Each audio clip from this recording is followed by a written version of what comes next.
গুজব সৃষ্টি এটা আমাদের হলো স্বভাব। কোনো কোনো কাজ না থাকলে আমরা যেটা কথা আছে না, কোনো কাজ না থাকলে আমরা বসে বসে চিড়া চাবাই, গুজব সৃষ্টি করি। আসলে আমরা আগেই বলছি যে আমাদের সম্পদ সীমিত।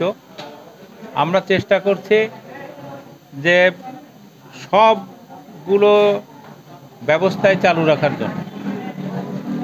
মাঝে মাঝে ইঞ্জিনগুলো একটু যান্ত্রিক কারণে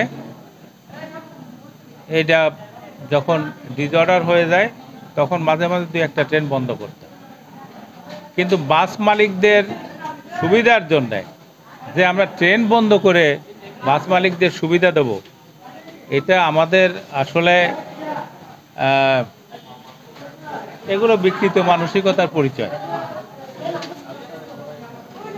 আমরা কোনো অবস্থাতে কারোর সুবিধা দেওয়ার জন্য রেলকে ব্যবহার করে কেউ লাভবান হবে এই সুবিধা আমরা দিতে রাজি না। বিশেষ করে এখনকার সময়ে তো নাই।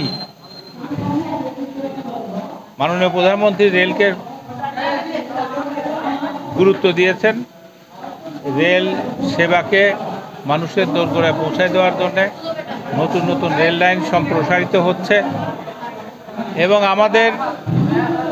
আমরা নতুন নতুন বগি আমদানি করছি। এর মধ্যে ভারত থেকে 200 বগি আনার জন্য আমরা চুক্তি সম্পাদন করেছি। খুব তাড়াতাড়ি আপনার এই বগিগুলো আসবে।